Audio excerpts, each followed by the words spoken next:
The welding torch hissed and spat in the dim workshop, throwing dancing shadows across walls lined with steel and sawdust. Ethan Cole didn't hear the car pull up outside, didn't notice the expensive engine purring to silence or the click of heels on gravel. He was focused, as always, on the seam of metal beneath his gloved hands, the precision that separated clean work from catastrophe. Then the overhead door rattled open, and a woman's voice cut through the industrial hum like glass breaking on concrete. "I need you to marry me." If you want to know how a single father's quiet life collided with corporate warfare, betrayal, and a bargain that changed everything, stick with me until the end. And drop a comment with your city so I can see how far this story travels. Ethan killed the torch and lifted his mask. The woman standing in the entrance wasn't a customer. She was Lena Hart, 30 years old, razor sharp in a charcoal suit, CEO of Hart Design Collective, and technically his boss. Not directly. Ethan ran his own fabrication shop, but her firm was his biggest client, responsible for nearly 60% of his revenue. He'd met her twice, once at a contract signing, once at a site review. Both times she'd been brisk, brilliant, and utterly unapproachable. Now she looked like she hadn't slept in days. "Ms. Hart," Ethan said slowly, setting the torch aside. "It's 7:30 on a Thursday night. I know what time it is." She stepped inside, her gaze sweeping across the workshop, the half-finished railings, the CNC machine humming in the corner, the coffee mug balanced on a workbench beside a framed photo of a little girl with pigtails. "I need your help, and I need it now." Ethan pulled off his gloves, studying her. Up close, he could see the cracks in the armor, smudged eyeliner, a tremor in her hands as she gripped her purse. "You drove all the way out here to ask me to marry you?" "Not really marry me." Lena's jaw tightened. "Pretend, for one night, maybe two." He waited. She exhaled sharply, glancing toward the door as if checking for witnesses. "My father is trying to take my company. He's claiming I'm unstable, incapable of leadership, that I'm isolated and making reckless decisions. He's been lobbying the board, spreading rumors, undermining every move I make. And in 3 days, he's hosting a family dinner with several board members in attendance. If I show up alone again, he wins. But if I show up with a husband, someone steady, credible, normal, it undermines his entire narrative." Ethan leaned against the workbench, arms folded. "And you picked me because you're real." The words came fast, almost desperate. "You run a business. You have a daughter. You don't need anything from me except fair contracts and timely payments. You're not trying to climb a ladder or angle for favors. My father expects me to bring some socialite or corporate yes man he can expose or buy off. But you?" She met his eyes. "You'd be unpredictable, credible, and you owe me nothing, except 60% of my revenue." Lena flinched but didn't look away. "I know what that sounds like, but I'm not threatening you. I'm asking." Ethan studied her for a long moment. Behind the desperation, he saw something else. Pride, maybe, or exhaustion. The kind that came from fighting alone for too long.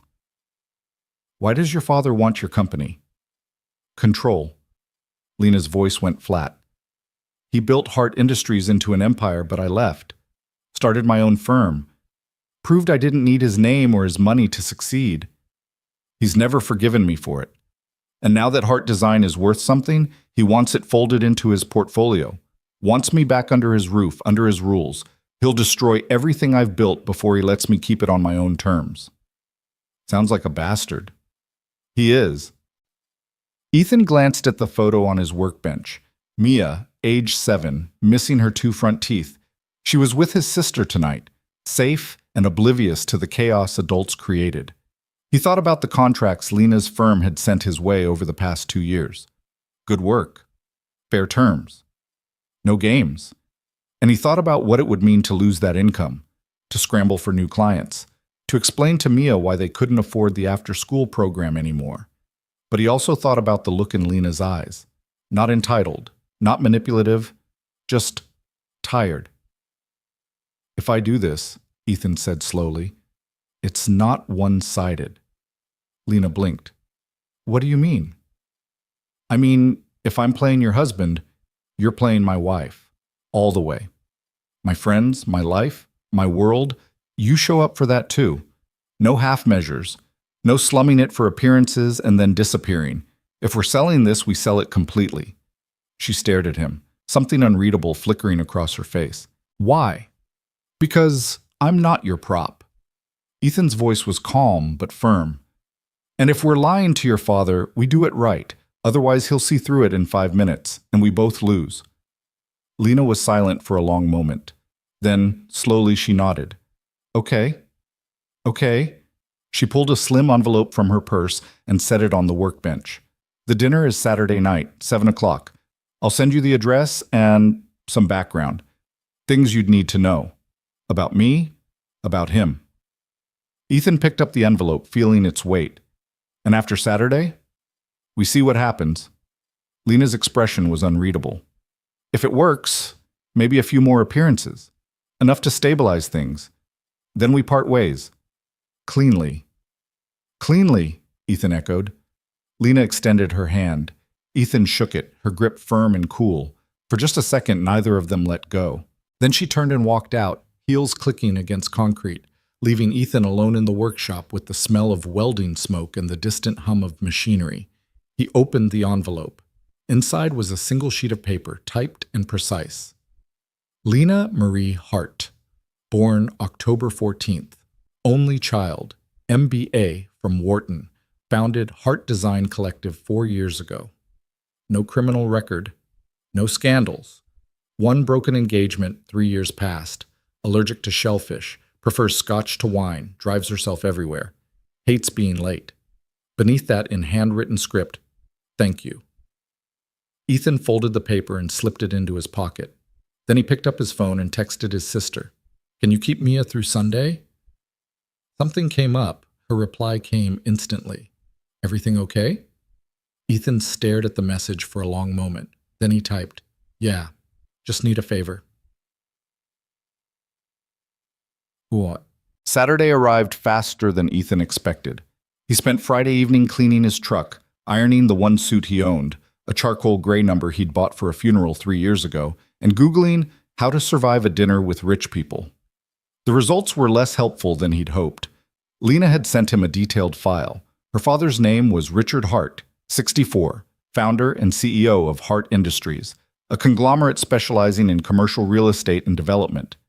He was known for aggressive acquisitions, cutthroat negotiations, and a public persona that balanced philanthropy with ruthless business tactics. The board members attending the dinner were listed with brief bios: lawyers, investors, a former city councilman, people who valued power and legacy. Ethan memorized the names, then deleted the file. At 6:30 Saturday evening, he pulled up to Lena's address, a sleek townhouse in a neighborhood where the trees were manicured and the streetlights gleamed like runway markers. He'd expected something cold and modern, all glass and steel. Instead, the interior was warm, exposed brick, soft lighting, bookshelves crammed with novels and design journals. A half-finished cup of tea sat on the coffee table beside a laptop displaying architectural renderings. Lena appeared from the hallway, and Ethan forgot how to breathe. She wore a midnight blue dress, elegant and understated. Her dark hair swept back in a way that made her look older, sharper, untouchable. But her eyes, those were the same, wary, determined. "You clean up well," she said. "So do you." She glanced at his suit, then nodded approvingly. "You didn't go too formal. That's good. He'll expect someone trying too hard." "I'm not trying at all." Lena's mouth twitched, almost a smile. "Come in. We need to go over a few things." Ethan followed her to the kitchen, where she poured 2 fingers of scotch into a glass and slid it across the counter toward him. "Drink?" "I'm driving." "I'm driving," Lena corrected. "You're the husband, remember? You relax. I handle logistics." Ethan picked up the glass, swirling the amber liquid. "What do I need to know?" Lena leaned against the counter, her own glass untouched. "Richard, my father, will test you. He'll ask questions designed to catch inconsistencies. How we met, how long we've been together, why we kept it private. He'll look for weakness, for cracks.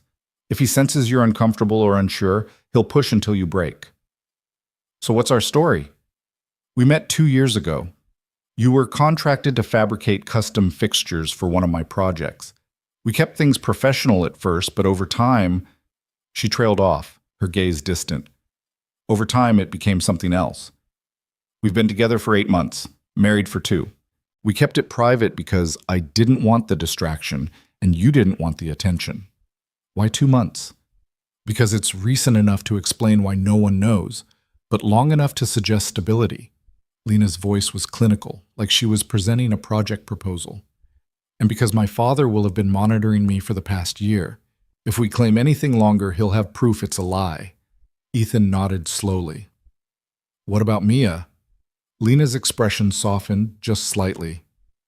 We say you're a widower, that your daughter is 7, and that I've been getting to know her slowly, carefully, that I respect your role as her father, and I'm not trying to replace anyone. That's actually true. I know. Lena met his eyes. The best lies are mostly truth. They stood in silence for a moment, the weight of the evening settling between them. Ethan, Lena said quietly, if at any point tonight you want out, if it's too much or if he says something you can't stomach, just tell me. I'll handle it. You brought me here to handle it. I brought you here because I'm desperate. Her voice cracked, just barely. But I won't let him destroy you to get to me. Ethan set down his glass. Let's go meet your father.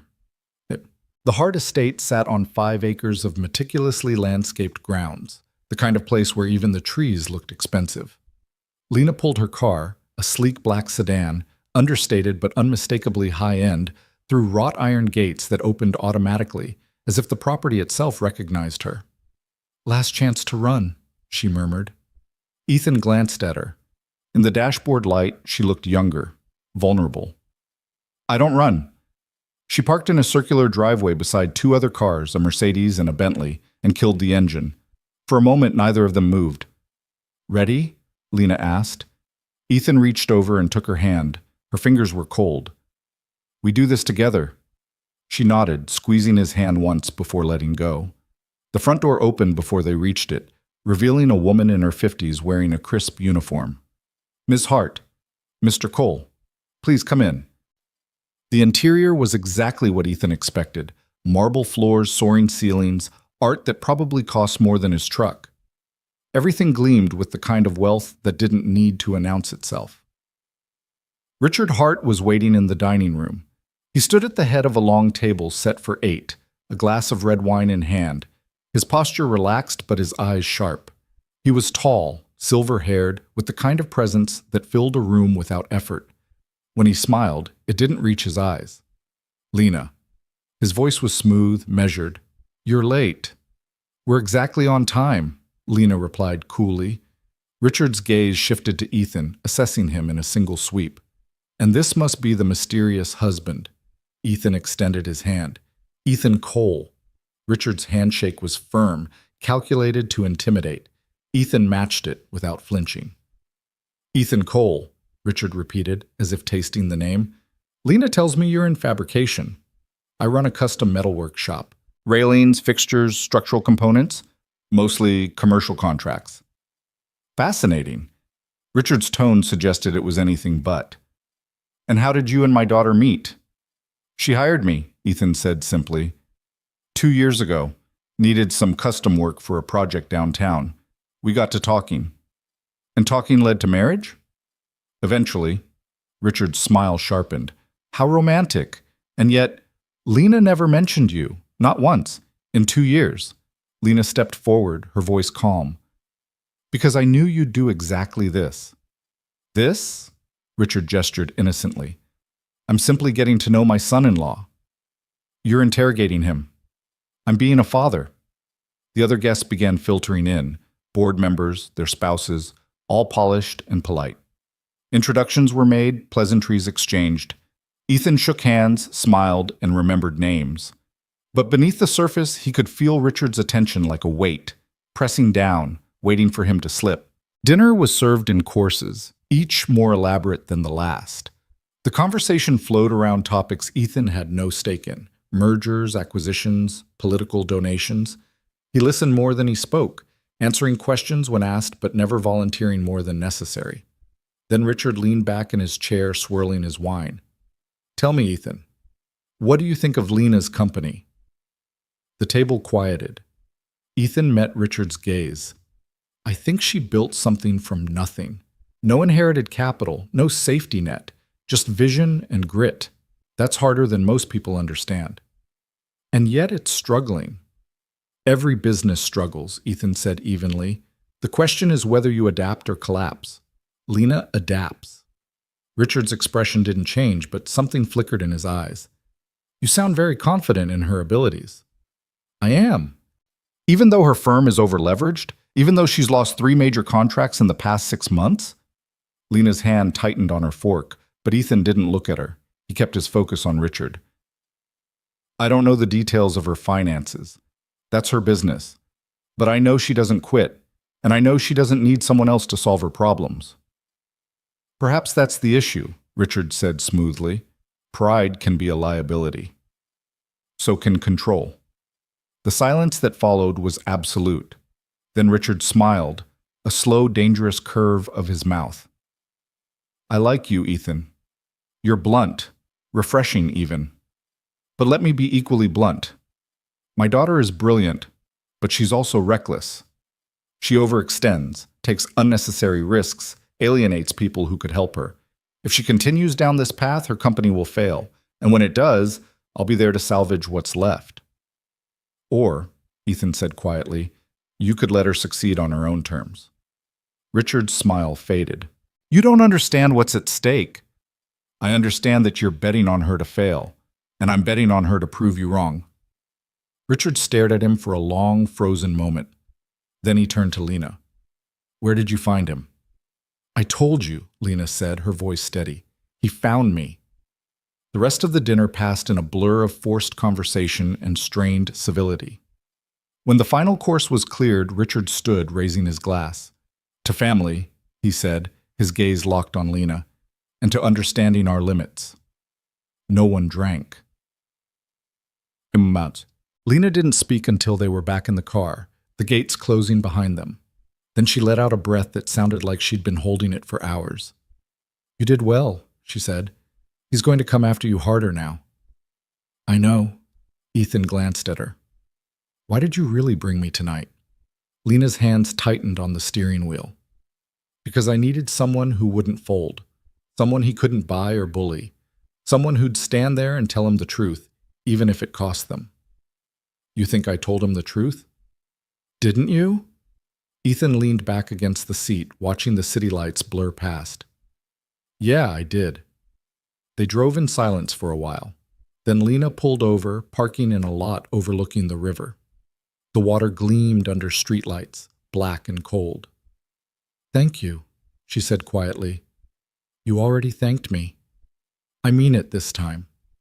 Ethan turned to look at her.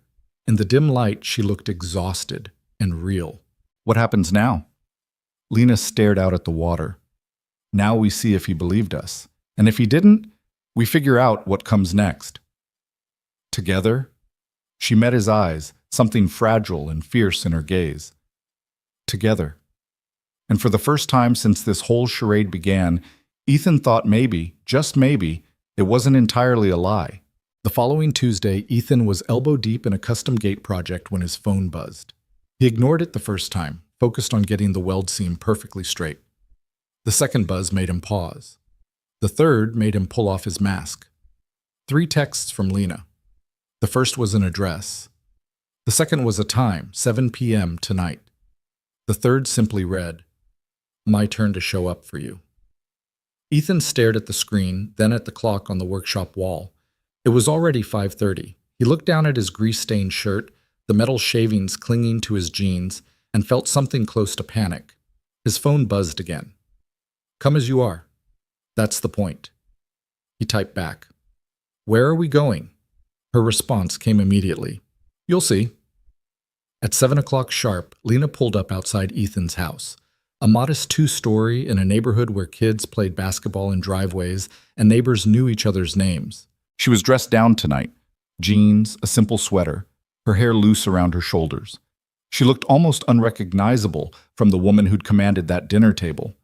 Ethan climbed into the passenger seat, still wearing his work clothes. You gonna tell me what this is about? You said if we're doing this, we do it all the way.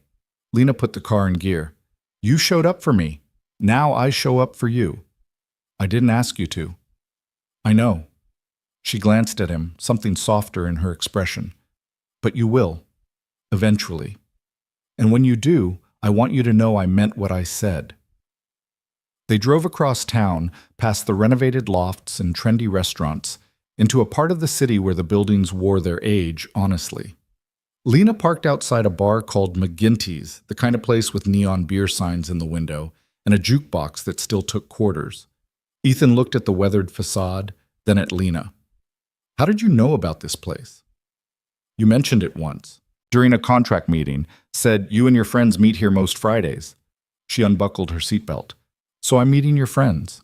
Lena, we're married, remember? Her voice was light, but her eyes were serious. That means I know your people, and they know me. Otherwise, your father was right. We're just strangers playing pretend. Ethan wanted to argue, to tell her this was different, that his world and hers didn't mix. But she was already out of the car, waiting for him on the sidewalk, with her hands in her pockets, looking both nervous and determined. He sighed and followed her inside. McGinty's was exactly what it looked like from the outside. Dim lighting, scarred wooden tables, the smell of fried food and old beer. A Springsteen song played on the jukebox. At the back corner table, 3 men looked up as Ethan approached, their conversation dying mid-sentence. Marcus saw her first. He was Ethan's oldest friend, an electrician with a quick laugh and a protective streak a mile wide. His eyes went from Ethan to Lena and back again, confusion and curiosity warring on his face.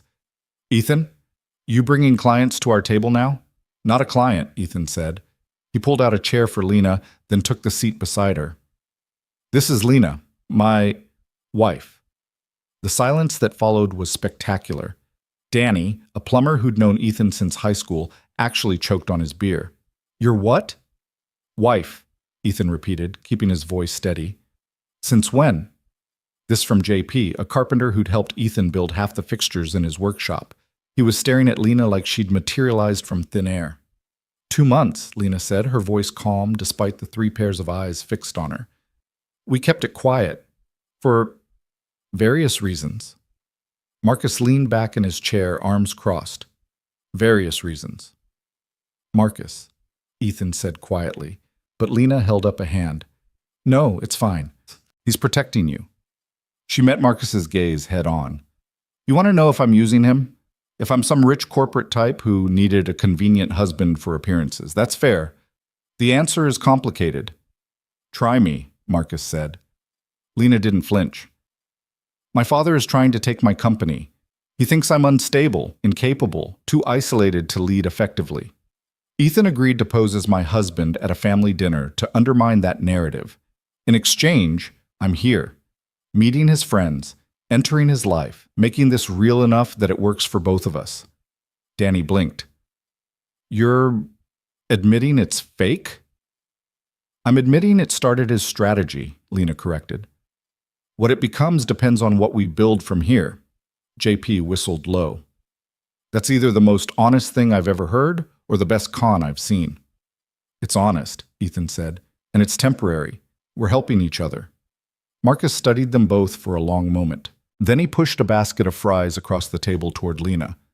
You drink beer, or are you one of those wine people? Lena picked up a fry, her shoulders relaxing slightly. I drink scotch, but I'll settle for whatever's on tap. That'll work. Marcus signaled the bartender, then turned back to Lena.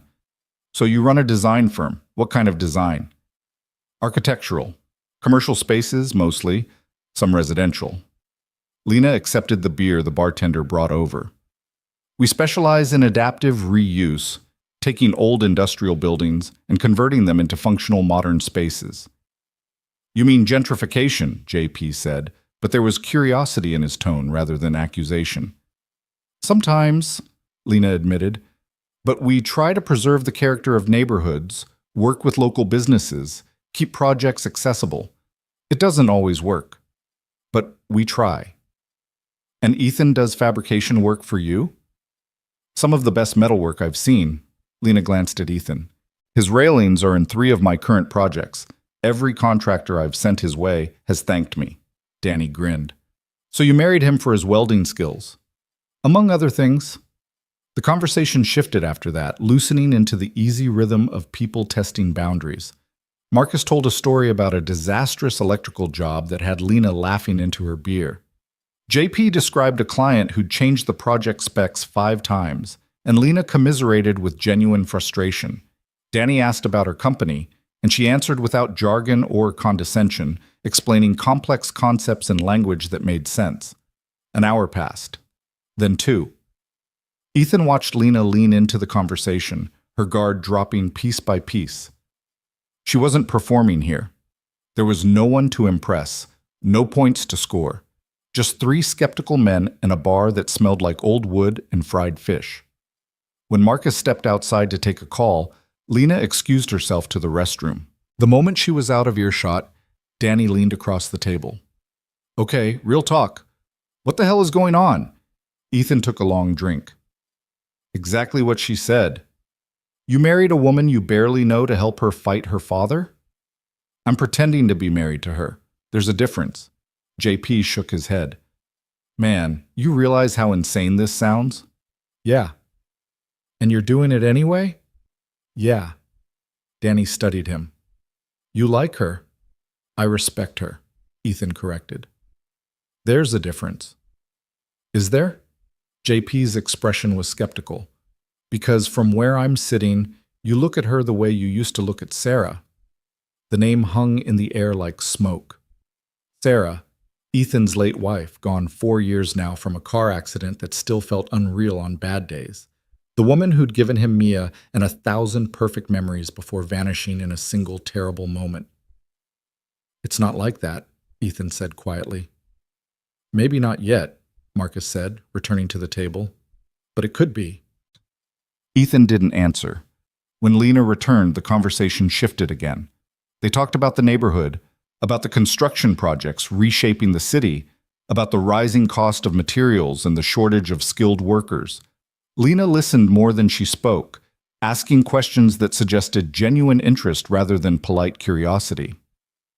At 10 o'clock, Marcus stood and stretched. "All right, I'm calling it. Early job tomorrow." He looked at Lena, then extended his hand. "You're all right, for a CEO." Lena shook it, smiling. "You're all right, for an electrician." Danny and JP said their goodbyes, leaving Ethan and Lena alone at the table. The bar had emptied out, just a handful of regulars nursing drinks at the counter. "Your friends are protective," Lena said. "They've known me a long time." "They loved your wife." Ethan looked at her sharply. "How did you—" JP mentioned her. "When you were in the bathroom earlier, he wanted to make sure I knew what I was stepping into." Lena's voice was gentle. "He said she was remarkable." "She was. And that you were wrecked when she died." Ethan's jaw tightened. "I survived." "That's not the same thing." They sat in silence for a moment. Then Lena reached across the table and covered his hand with hers. "I'm not trying to replace her. I know this, whatever this is, isn't real in the way that was. But I want you to know I see it, the weight you carry, and I respect it." Ethan looked down at their joined hands. Her fingers were warm now, steady. "Why are you really doing this?" "The dinner? The company? All of it." Lena was quiet for a long moment. "Because I'm tired of fighting alone. Because my father raised me to believe that asking for help is weakness, and I'm starting to think he's wrong. And because when you stood in that dining room and told him I don't quit, I believed you. Maybe for the first time, I believed someone actually saw what I'm trying to build. I did see it. I know." She squeezed his hand once, then let go. "Come on, I'll drive you home." They didn't speak much on the drive back. When Lena pulled up outside Ethan's house, she left the engine running. "Your friends are good people." "They are. They'll tell you I'm not worth the risk." "Probably." Lena smiled faintly. "And what will you tell them?" Ethan opened the door, then paused. "That I make my own decisions." He climbed out, then leaned back in through the open window. "Lena?" "Yeah?" "Thank you. For tonight." Her expression softened. "We're even now." "Are we?"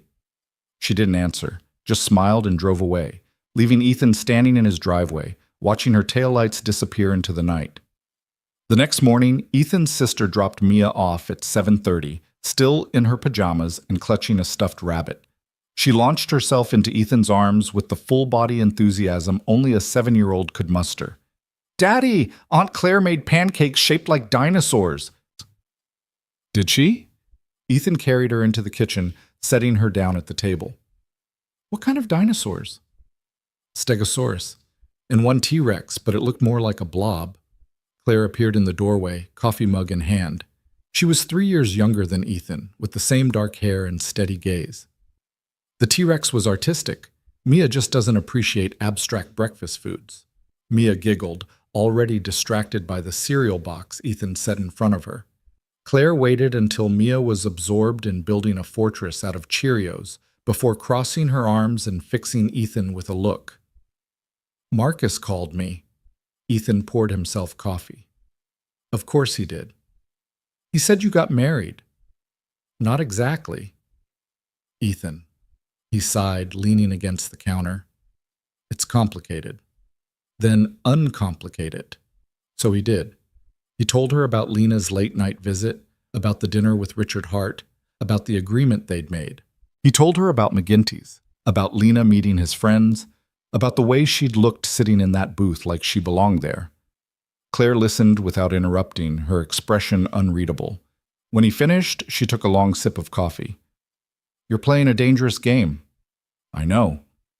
"What happens when her father finds out you're not really married?" "We deal with it." "And what happens to Mia when this blows up in your face?" Ethan's hands tightened on his mug. "Mia won't be affected. Lena and I agreed. She stays out of this unless I decide otherwise." "But you brought Lena into your life. Your friends know. Soon the whole neighborhood will know. You think Mia won't hear about it? You think kids at school won't ask questions?" "I'll handle it." Claire set down her mug, her voice softening. "I'm not trying to hurt you, but you've built a good life here, a stable life. And this woman, no matter how much you respect her or how desperate she is, she's chaos. Her world is chaos. And when it comes crashing down, it's going to take you with it." "Maybe," Ethan admitted, "but maybe she's worth the risk." Claire stared at him. "You do like her." "I don't know her well enough to like her." "But you want to." Ethan didn't answer. Claire reached out and squeezed his shoulder. "Just be careful. For Mia's sake. And for yours." After Claire left, Ethan made breakfast for Mia. Scrambled eggs and toast, nothing fancy. They ate together at the kitchen table, Mia chattering about her weekend while Ethan half listened, his mind elsewhere. "Daddy?" Mia's voice pulled him back. "Are you okay?" He looked at her, 7 years old, missing teeth, Sarah's eyes staring back at him. "Yeah, kiddo, I'm okay." "You look sad." "Just tired." Mia considered this, then reached across the table and patted his hand. "You should take a nap.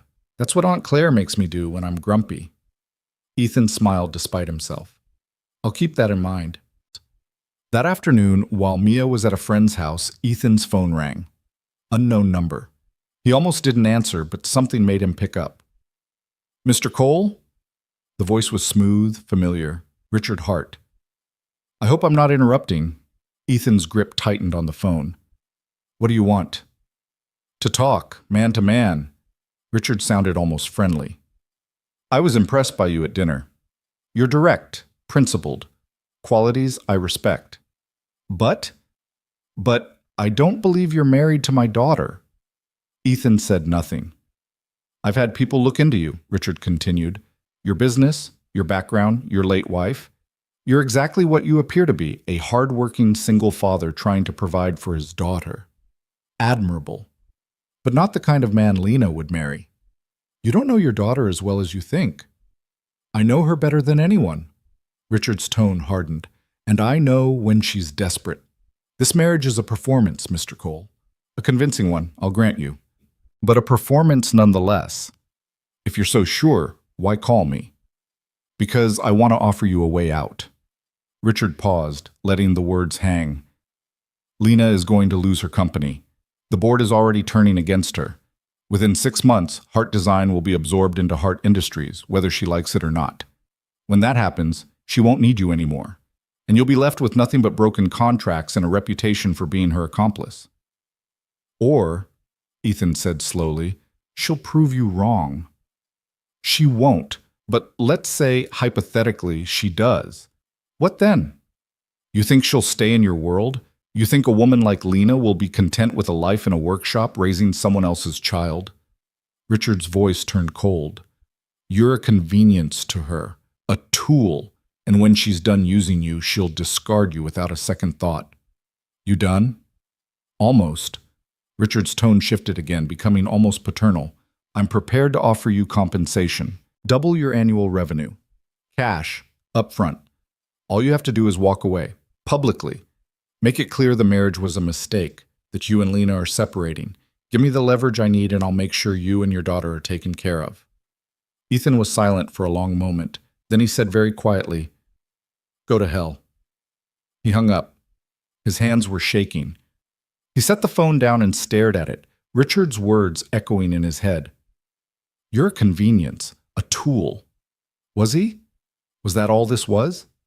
He thought about Lena sitting in McGinty's, laughing at Marcus's stories. Thought about the way she'd looked at him in the car when she'd said we're even now. Thought about the thank you note tucked into his wallet, handwritten and sincere.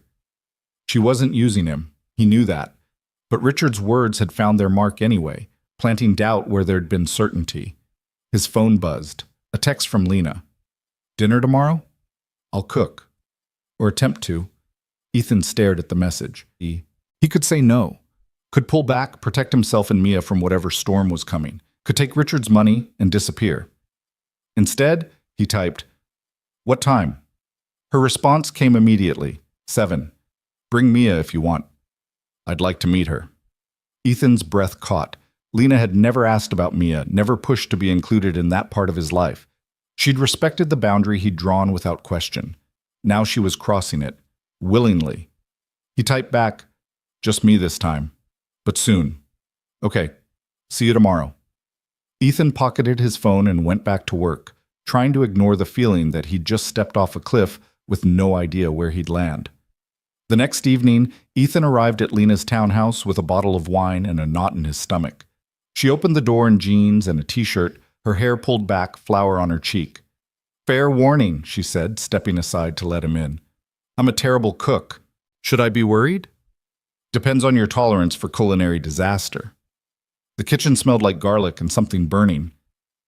Lena rushed to the stove, pulling a pan off the heat and swearing under her breath. I was attempting chicken piccata. I think I've created something closer to chicken apocalypse. Ethan set down the wine and looked at the pan. The chicken was definitely overcooked, the sauce more brown than golden. We can order pizza. Lena laughed, a real laugh that lit up her whole face. Pizza it is. They ate on her couch, the attempted dinner abandoned in the kitchen. The conversation flowed easier than Ethan expected. Stories about Mia, about Lena's early days starting her company, about the projects they'd collaborated on without realizing how much they'd shaped each other's work. Your father called me yesterday, Ethan said eventually. Lena froze, pizza halfway to her mouth. What? He offered me money, double my annual revenue. All I had to do was walk away and make you look unstable in the process. Ethan, I told him to go to hell. Lena set down her pizza, her expression unreadable. You should have taken it. What? He's right. This is going to get worse before it gets better, and when it does, you'll be caught in the crossfire. You and Mia. Her voice was tight, controlled. I won't let that happen. It's not your choice. Yes, it is. Lena stood, pacing to the window. You agreed to help me. You didn't sign up for corporate warfare and threats and Stop. Ethan stood too, crossing to her. You think I didn't know what I was getting into? You think I'm that naive? I think you're too decent for your own good. Maybe, but I made a promise. He held her gaze. We do this together, remember? Lena's eyes glistened. He'll destroy you. Then we'll deal with it, together. She looked at him for a long moment, something breaking open in her expression. Then, without warning, she stepped forward and wrapped her arms around him. Ethan stiffened, surprised. Then, slowly, he hugged her back. She was smaller than he expected, her shoulders shaking slightly. He held her carefully, like something fragile and fierce all at once. "Thank you," she whispered against his chest. "You keep thanking me." "Because I mean it." They stood like that for a long moment, the city lights glowing through the window, the half-eaten pizza cooling on the coffee table. When Lena finally pulled back, her eyes were dry but her cheeks were flushed. "Stay," she said quietly. "Not for anything. Just stay. Talk to me. Help me remember why I'm fighting." So he did. They talked until midnight, about everything and nothing. Her dreams for the company, his plans for Mia's future, the 1,000 small moments that make up a life. And somewhere in those hours, the line between pretending and real began to blur into something neither of them could name. When Ethan left Lena's townhouse that night, it was past 1 in the morning. The streets were empty, the city quiet except for the distant hum of late-night traffic. He drove home with the windows down, letting the cool air clear his head, but it didn't help. His mind kept circling back to the way Lena had looked at him when she'd asked him to stay, the vulnerability beneath her carefully constructed armor. He was in deeper than he'd planned. That much was clear. The following week passed in a strange rhythm. Ethan worked his regular jobs, picked Mia up from school, made dinner, helped with homework. Normal life. But his phone buzzed with messages from Lana, sometimes about work, sometimes about nothing. A photo of a botched coffee order with the caption, "Even Starbucks is against me today." A question about whether he preferred Italian or Mexican for their next fake date dinner. A simple thank you for the other night that arrived at 2 in the morning and made him wonder if she was sleeping at all. He found himself responding faster than he should, looking forward to the messages more than was wise. On Thursday, Marcus cornered him in the workshop. "You're smiling at your phone like a teenager." Ethan pocketed the device. "I'm checking my email." "Right, and I'm the Pope." Marcus leaned against the workbench, arms crossed. "How deep are you in with her?" "It's not like that." "Then what's it like?" Ethan didn't have an answer. Marcus sighed, his expression softening. "Look, I'm not trying to be your dad here, but I've known you a long time, and I've seen you shut down for 4 years. You didn't date, didn't even look at women. Said you were focused on Mia, and I respected that. But now you're lighting up every time your phone buzzes, and it's either the best thing I've seen in years or the worst." "It's temporary," Ethan said. "Once her father backs off, we're done." "You believe that?" "I have to." Marcus studied him for a long moment. "Just don't lose yourself in someone else's war. You've already survived one." That night, Lena called instead of texting. Her voice was tight, controlled. "I need to see you, now." Ethan checked the time, 8:30. Mia was already asleep. "What's wrong?" "My father made his move. Can you come over?" "Give me 20 minutes. He called Claire, who arrived 15 minutes later in her pajamas and a coat, took one look at his face, and waved him out the door without questions. Lena opened her door before he could knock. She looked wrecked, hair disheveled, makeup smudged, still wearing the suit she'd probably put on 12 hours ago. He went to the board, privately. 3 of them called me tonight. Ethan followed her inside. The living room was a disaster, papers spread across every surface, her laptop open on the coffee table displaying financial projections. What did he tell them? That I'm emotionally unstable, that I married a stranger in secret, which proves I'm not thinking clearly, that my recent decisions have been erratic and financially reckless. Lena's voice cracked. And he showed them the contracts I've lost, the projects that went over budget, every mistake I've made in the past year, all packaged to look like a pattern of incompetence. What did the board members say? They're concerned. They want an emergency meeting next week to discuss leadership transition. She laughed, bitter and sharp. Leadership transition. That's corporate speak for firing me from my own company. Ethan picked up one of the papers, a financial statement showing quarterly losses. How bad is it really? Lena sank onto the couch, her head in her hands. Bad. Not as bad as he's making it look, but bad enough. I took risks. Some paid off, some didn't. That's business. But he's spinning every failure as proof I'm unfit. And the marriage thing? 3 board members knew I was single a month ago. Now I'm suddenly married to a fabricator they've never heard of. It looks impulsive, desperate. She looked up at him, eyes red. He's using you against me. exactly like I was afraid he would. Ethan sat beside her.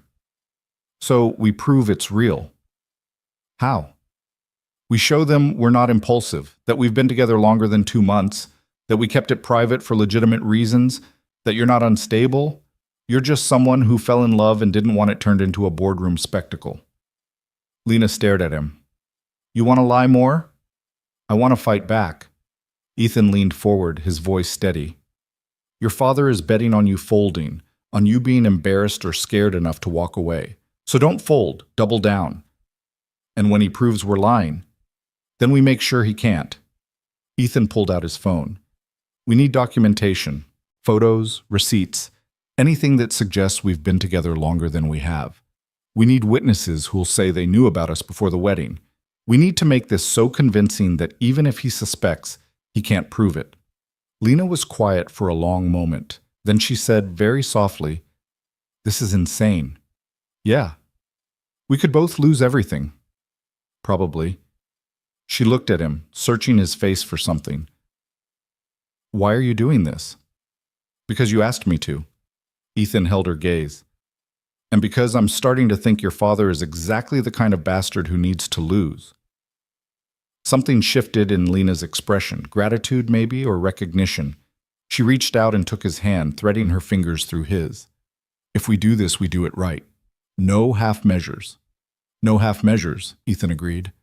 They spent the next 3 hours building a narrative. Lena pulled up old emails between them, professional correspondence about projects, but some with personal asides that could be reinterpreted as flirtation.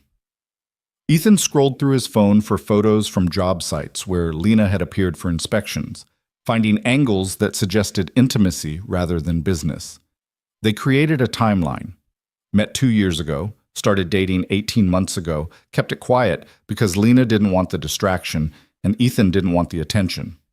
Married 2 months ago in a private ceremony with only Claire and Marcus as witnesses. Will Claire and Marcus lie for you? Lena asked. If I ask them to. Ethan's jaw tightened. They won't like it, but they'll do it. I can't ask you to involve them. You're not asking, I'm offering. Lena looked at the scattered papers, the fabricated timeline, the growing web of lies. This is going to get complicated. It already is. At midnight, they finally stopped. Lena ordered Chinese food and they ate it straight from the containers, too exhausted to bother with plates. The conversation drifted away from strategy into quieter territory. Tell me about Sarah, Lena said suddenly. Ethan went still. Why? Because if we're going to convince people we're married, I should know about the woman who came before me. And because I want to know. Ethan set down his container, staring at nothing. She was bright. That's the word people always use, but it fits. She lit up rooms, made friends everywhere. Could talk to anyone about anything. He smiled faintly. We met in college. She was studying education. I was in engineering. She thought I was too serious. I thought she was too chaotic. We were both right. How long were you married?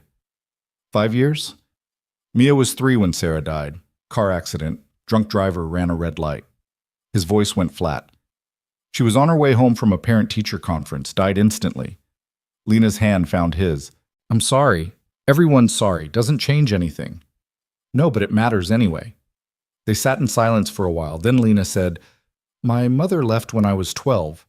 Walked out one morning and never came back.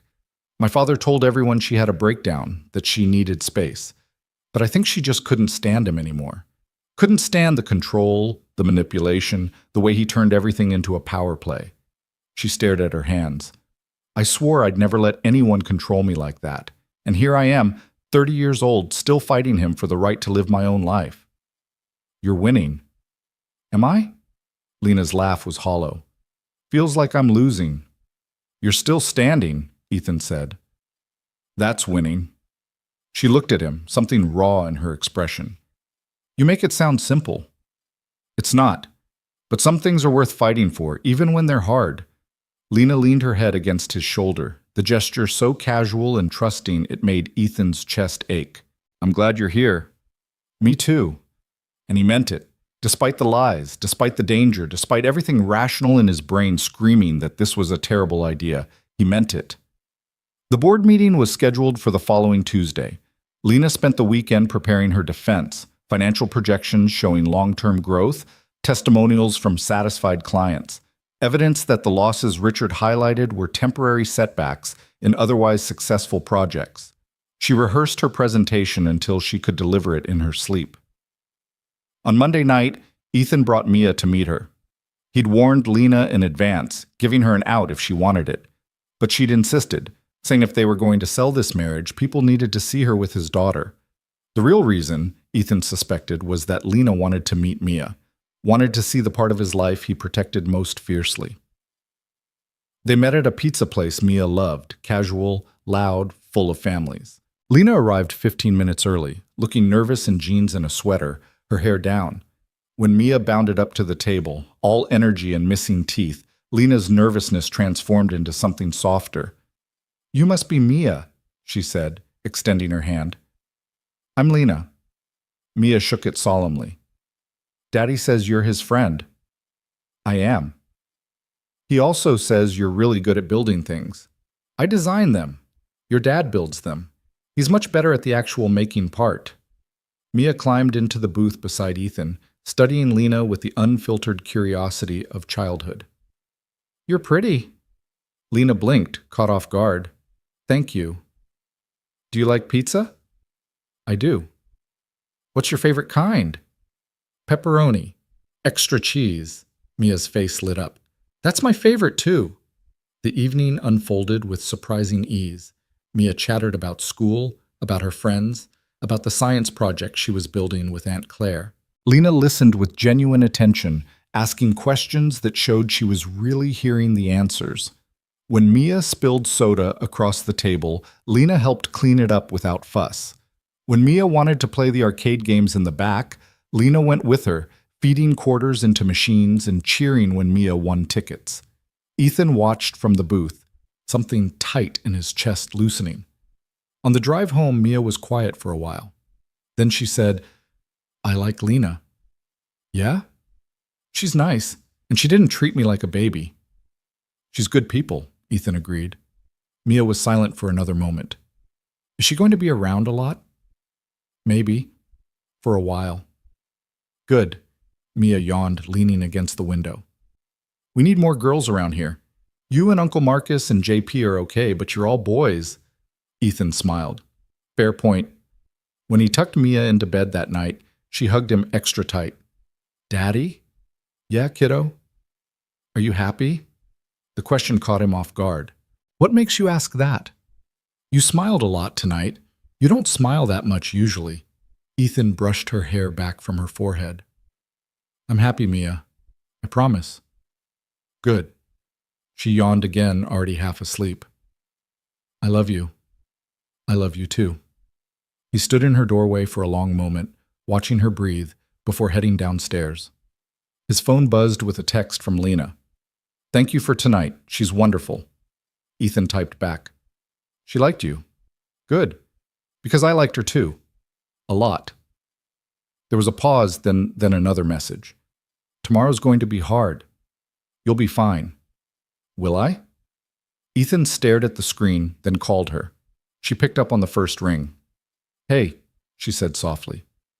"You're going to walk into that boardroom, and you're going to show them exactly who you are. Not your father's daughter, not someone who needs permission, just you, brilliant, stubborn, and completely capable." His voice was steady, certain. "And if they can't see that, they don't deserve you." Lena's breath hitched. "Ethan, I'll be there tomorrow, in the building, if you need me." "You don't have to." "I know, but I will be." There was a long silence. Then Lena said very quietly, "I don't know what I did to deserve you. You asked for help, that's all. That's everything."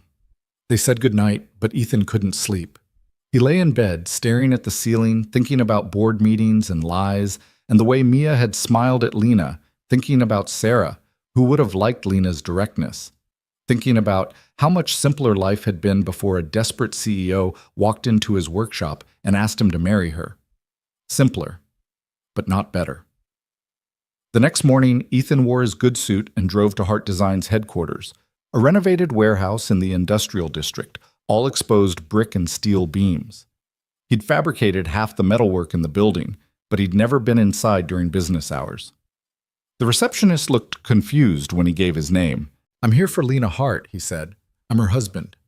The receptionist's eyes widened. She made a call, spoke quietly, then gestured toward the elevator. "5th floor, conference room B." Ethan rode up alone, his heart hammering. The 5th floor was all glass and modern furniture, intimidating in its sleekness. He found the conference room easily. Floor-to-ceiling windows looking out over the city, a long table surrounded by leather chairs. The meeting was already in progress. Lena stood at the head of the table, a presentation displayed on the screen behind her. 6 board members sat in various states of attention, and at the far end, watching with cold satisfaction, was Richard Hart. Ethan slipped into a chair against the wall, unnoticed. Lena's eyes flicked to him for just a second, surprise, then something like relief, before she continued speaking. The Riverside project went over budget by 12%, yes. But it also won the city's design award and generated 3 new contract offers. The margin loss was an investment in reputation. Her voice was calm, professional. "Every project I've taken on has been calculated risk. Some paid off immediately, some will pay off long term. That's not instability, that's strategy." One of the board members, an older woman with steel gray hair, leaned forward. "And the marriage, Lena? Was that calculated risk or instability?" Lena's expression didn't change. "That was personal and private." "Not anymore." Richard's voice cut through the room like a blade. "You made it public when you used it as evidence of emotional stability. So let's discuss it. You married a man you barely knew, kept it secret from everyone including this board, and now expect us to believe it's evidence of sound judgment?" "I married a man I've known for 2 years," Lena corrected. "A man who understands my work, who supports my decisions, and who gave me the space to build this company without making it a spectacle. If that's poor judgment, I'll own it." 2 years? Richard's smile was dangerous. "Funny. I've had investigators looking into Mr. Cole. They found no evidence of a relationship before 2 months ago. No photos, no witnesses, nothing. Because we were private," Lena said. "Some of us don't broadcast our personal lives." "Or you're lying." The room went silent. Then Ethan stood. Every head turned toward him. Richard's expression shifted from satisfaction to surprise. Lena's eyes widened. "You want witnesses?" Ethan's voice was quiet but carried. "I'm right here. Ask me anything." Richard recovered quickly. "Mr. Cole, how convenient." "Not convenient, necessary." Ethan walked to the front of the room, standing beside Lena. "You want to know if we're really married?" "We are." "You want to know if it's legitimate?" "It is." "You want to question my wife's judgment?" "Go ahead, but do it to both of us." One of the board members, a younger man in an expensive suit, leaned back. "This is highly irregular." "So is ambushing a CEO with personal attacks disguised as fiduciary concern," Ethan shot back. He looked at Richard. "You're not here because you care about this company. You're here because your daughter had the audacity to succeed without you, and you can't stand it." Richard's jaw tightened. "You have no idea what you're talking about." "Don't I?" Ethan's voice was steady.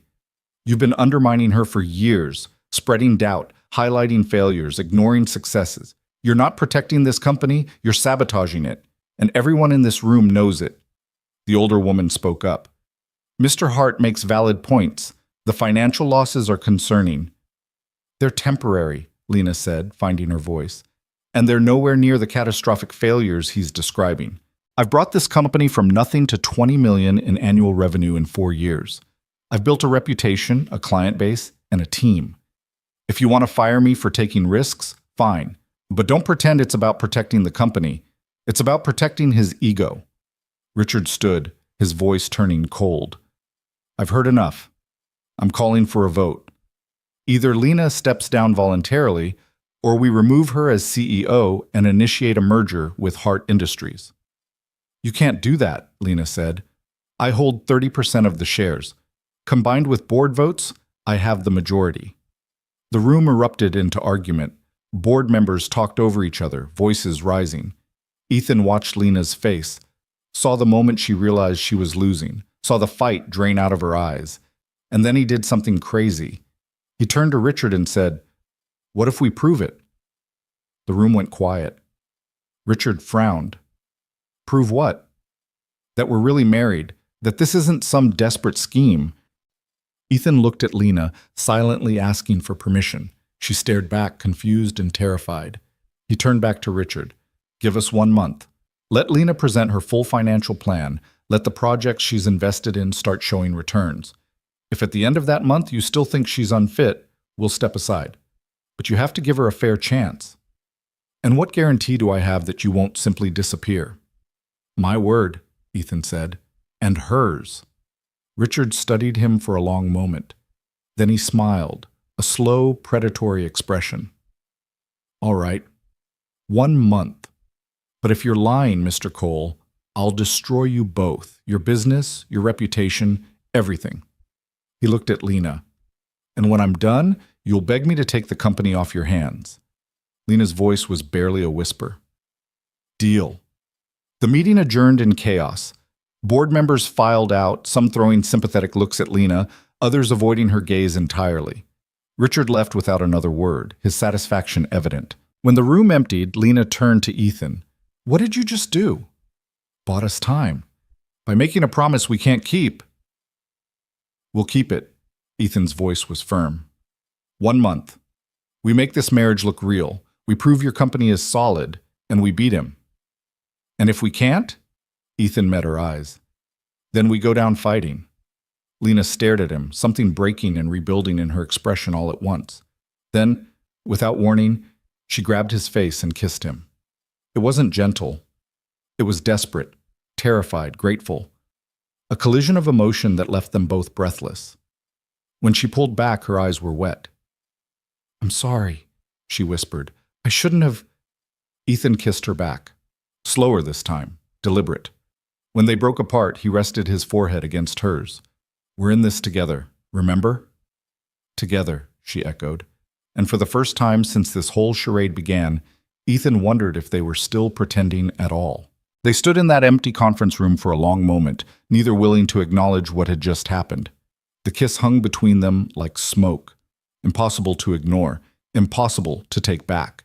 Finally, Lena stepped away, smoothing her hair, her professional mask sliding back into place. "We should go," she said, her voice carefully neutral. "People will talk if we stay in here too long." "People are already talking," Ethan pointed out. "Then let's not give them more ammunition." She gathered her laptop and presentation materials with precise movements, not meeting his eyes. "Thank you for coming, for speaking up. You didn't have to do that." "Yes, I did." She paused, her hands stilling on her laptop case. "Ethan, we'll talk later," he said, saving them both from whatever impossible conversation was about to happen. "You have work to do. So do I." Lena nodded, relief and disappointment warring in her expression. They rode the elevator down in silence, standing carefully apart, as if proximity might ignite something neither could control. When they reached the lobby, she touched his arm briefly. "Tonight. My place. We need to figure out what comes next." 7 o'clock, Ethan agreed. He watched her walk toward her office, shoulders straight despite everything, and felt the ground shifting beneath his feet. This was supposed to be simple. A transaction. Help her, help himself, walk away clean, but nothing about this felt simple anymore. His phone rang as he reached his truck. Claire's name flashed on the screen. "Where are you?" she demanded without preamble. "Marcus said you went to some board meeting?" "I did." "Ethan, what the hell?" "Not now, Claire, please." He climbed into the truck, suddenly exhausted. "I'll explain everything, just not right now." There was a long pause. Then Claire's voice softened. "Are you okay?" "I don't know." "Come over tonight. Bring Mia. I'll make dinner and you can tell me what's really going on." "I can't. I have to meet Lena." "Of course you do." Claire sighed. "Just be careful. Whatever this is, it's changing you. I can hear it in your voice." After they hung up, Ethan sat in the parking lot staring at nothing. Claire was right. Something was changing. He'd felt it in that conference room. Felt it when Lena kissed him. Felt it every time his phone buzzed with a message from her. The careful boundaries he'd drawn were dissolving, and he had no idea how to stop it, or if he even wanted to. The afternoon passed in a blur of work he couldn't focus on. Ethan went through the motions, checking welds, reviewing blueprints, returning calls, but his mind was elsewhere. At 6:30, he cleaned up, changed into fresh clothes, and drove to Lena's townhouse.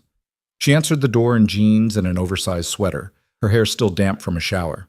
The professional armor was gone, leaving someone younger and more vulnerable. "Come in," she said. "I ordered Thai food. Hope that's okay." "It's fine." They settled in the living room with containers of pad thai and spring rolls spread across the coffee table. For a few minutes, they ate in silence, the elephant in the room growing larger with each passing second. Finally, Lena set down her fork. "About earlier, we don't have to talk about it." "Yes, we do." She met his eyes. "I kissed you, in a moment of panic and gratitude and probably terrible judgment, and you kissed me back. We need to acknowledge that." Ethan leaned back against the couch. "Okay, we're acknowledging it. Now what?" "Now we decide if it was real or just adrenaline." "Does it matter?" "Of course it matters." Lena's voice rose slightly. "We're supposed to be pretending. If this becomes real, everything gets more complicated, more dangerous, for both of us." "It's already complicated," Ethan said quietly. "The moment I walked into that boardroom and defended you in front of your father, it became real. We can pretend it's still just strategy, but we'd be lying to ourselves." Lena stood, pacing to the window. "I can't afford real right now. I have 1 month to save my company, to prove to the board that I'm stable and competent. If I'm distracted by feelings, by something that might not even survive once this is over, who says it won't survive?" She turned to face him. "You really want to build something with me? A woman whose father is actively trying to destroy her? Whose life is corporate warfare and 80-hour work weeks? Who might lose everything in 30 days? "Yeah," Ethan said. "I do." Lena stared at him, her eyes glistening. "Why?" "Because you're worth it. Because Mia smiled more at dinner with you than she has in months. Because when you laugh, you light up the whole damn room." He stood, crossing to her. "And because for the first time since Sarah died, I feel like I'm living instead of just surviving." "Ethan," her voice cracked, "I'm not asking for promises. I'm not asking you to figure out the rest of your life right now." He took her hands, feeling them tremble. "I'm just asking you to stop pretending this is only strategy, because it's not. Not for me. Not anymore." A tear slid down her cheek. "I'm terrified." "Me too." She laughed, watery and broken. "This is insane." "Completely. We should be smart, keep our distance, focus on the plan." "Probably. But I don't want to." The words came out in a rush. "I don't want to keep pretending I don't care. I don't want to analyze this like a business decision. I just want to feel something real for once in my carefully controlled life." Ethan pulled her closer, his forehead resting against hers. "Then feel it." She kissed him again, and this time there was no panic, no desperation, just honesty. They stood in her living room, wrapped around each other, and let the pretense fall away completely. When they finally broke apart, Lena's smile was genuine. "So now what? Now we still save your company. We still deal with your father. But we do it as us, not as people playing roles. That's going to make it harder." "Everything worthwhile is hard." She laughed, shaking her head. "How did I get so lucky to find you? You offered me a crazy deal, and I was stupid enough to say yes. Best decision I ever made." They spent the rest of the evening planning. The kiss, the confession, the admission of real feelings. None of it changed the immediate problem. Richard had given them 1 month, and he'd be watching every move, looking for cracks. They needed to present a united front, needed to make their marriage look so real that doubt became impossible. "We should move in together," Lena said suddenly. "If we're married, we should live together. Your place or mine?" Ethan considered. "Mine is bigger, better for Mia." "But are you ready for that? Shared space, domestic life, all of it?" "I have no idea, but we need to sell this." She paused. "Unless you don't want me around Mia that much." "Mia already likes you, and I trust you with her. That's not the issue." "Then what is?" Ethan looked at her seriously. "Once you move in, this becomes real in ways we can't take back. People will see. Neighbors, Mia's teachers, everyone. If it falls apart, it won't, Lena said firmly. We won't let it. You sound sure. I'm betting everything on it. Might as well commit completely. So they made a plan. Lena would start moving her things over the weekend, keeping her townhouse as an office space, but living primarily at Ethan's house. They'd tell Mia together, frame it as a natural progression. To the outside world, they'd been married 2 months and finally felt ready to combine households. It was plausible, romantic even. It was also terrifying. Friday night, Ethan sat Mia down after dinner. Kiddo, we need to talk. Mia looked up from her coloring book, immediately wary. Am I in trouble? No, nothing like that. Ethan took a breath. You know Lena, right? You liked her when we had pizza? Yeah, she's nice. Well, Lena and we got married a little while ago. Mia's eyes went wide. Married? Like married? Yeah, like married. But you didn't tell me. I know. We kept it private because we wanted to make sure it was real before we told people. But it is real, and now Lena's going to move in with us. Mia was quiet for a long moment, processing. Is she going to be my new mom? Ethan's chest tightened. No, honey. Nobody's replacing your mom. Lena knows that. She just wants to be part of our family, as herself. Like another grown-up? Exactly like that. Mia chewed her lip, thinking. Will she make me eat vegetables? Despite everything, Ethan smiled. Probably. Will she help with homework? If you want her to. Can I still have my room? Of course. Nothing about your space changes. Mia nodded slowly. Okay. I guess that's okay. She paused. Does this mean you're happy again? Like, really happy? The question hit Ethan like a punch. Yeah, kiddo, I'm really happy. Good. Mia went back to her coloring. You should tell her I like purple, in case she wants to know my favorite color. I'll tell her. That night, Ethan texted Lena. Told Mia. She wants you to know her favorite color is purple. Lena's response came quickly. Purple. Got it. How did she take the news? Better than expected. She's worried about vegetables. I'll keep the broccoli to a minimum. You're going to fit right in. Saturday morning, Lena arrived with the first load of boxes. Ethan had cleared space in the bedroom, emptied 2 closets, made room in the bathroom. It felt surreal, watching her unpack clothes, arrange books on his shelves, claim territory in a house he'd shared with Sarah first. But it also felt right. Mia helped enthusiastically, carrying small boxes and offering opinions on where things should go.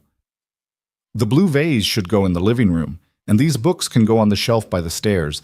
And this picture frame, is that your mom? Lena looked at the photo in question, a silver frame holding an image of a dark-haired woman with kind eyes. Yeah, that's her, before she left. She's pretty, Mia said simply, like you. Something in Lena's expression softened. Thank you. By Sunday evening, the integration was mostly complete. Lena's clothes hung beside Ethan's, her coffee mug sat in the kitchen cabinet, her laptop claimed space on the dining room table. The house felt different, fuller, warmer. When Mia went to bed, Lena and Ethan collapsed on the couch, exhausted. This is really happening, Lena said.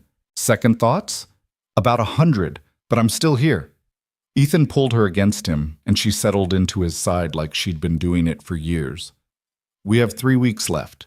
What's the plan? Keep showing up, keep being visible. My father will be watching, looking for cracks. We need to be seamless. Lena pulled out her phone, showing him a calendar. There's a gala next weekend, big industry event. Board members will be there. We need to attend together. Fancy clothes? Very fancy clothes. Ethan groaned. I hate galas. I know, but we need to show that we're stable, happy, normal. That this marriage isn't affecting my judgment, it's supporting it. And meanwhile? Meanwhile, I close the deals I've been working on. Show the board that the risks I took are paying off. Prove my father wrong about everything. They spent the next week falling into a routine that felt both foreign and natural. Ethan worked in the shop, Lena worked from the dining room table, and somehow they managed to coordinate dinners, school pickups, the mundane details of shared life. Mia adapted faster than either expected, asking Lena for help with math homework, and showing her the elaborate fairy houses she built in the backyard. But beneath the domestic peace, tension simmered. Richard was quiet. Too quiet. No calls, no threats, no board meeting ambushes. It made Ethan nervous. "He's planning something," Lena said Wednesday night, staring at her laptop. "He always goes silent before he strikes." "Can you find out what?" "I'm trying, but he's careful, and he has resources I don't." Thursday morning, Ethan got his answer. He was at the shop when a man in an expensive suit walked in without knocking. "Ethan Cole?" "That's me." The man handed him an envelope. "You've been served." Ethan opened it, his stomach dropping. It was a lawsuit. Richard Hart was suing him personally for fraud, claiming Ethan had misrepresented himself as Lena's husband to gain access to confidential business information and undermine Hart Industries' legitimate acquisition interests. The damages requested were astronomical. The legal language was dense, threatening, designed to intimidate. Ethan called Lena immediately. "We have a problem." She arrived 20 minutes later, read the lawsuit, and went pale. "He's trying to separate us. If you're fighting a legal battle, if you're worried about losing everything, you'll walk away from me. That's the play." "I'm not walking away." "Ethan, this could destroy you. Your business, your savings, everything you've built for Mia. I said I'm not walking away." His voice was firm. "We fight this together." Lena stared at the papers, her hands shaking. "I should have seen this coming. Should have protected you better." "Stop. This isn't your fault. It's his." Ethan pulled out his phone. "We need a lawyer. A good one. I know someone, a friend from law school. She specializes in corporate litigation." Lena was already dialing. If anyone can fight this, she can. The lawyer, a sharp woman named Angela Chen, agreed to meet them that afternoon. They drove to her office in downtown, a sleek space filled with law books and modern art. Angela listened to their story without interrupting, making notes on a yellow legal pad. When they finished, she sat back. "This lawsuit is garbage. Transparent intimidation tactic. But garbage lawsuits can still be expensive and time-consuming to fight." "Can we win?" Ethan asked. "Probably. But Richard Hart has deep pockets. He can drag this out for years if he wants. Bleed you dry with legal fees even if you ultimately prevail." "So what do we do?" Lena's voice was tight. Angela looked between them. "You make him think twice about continuing.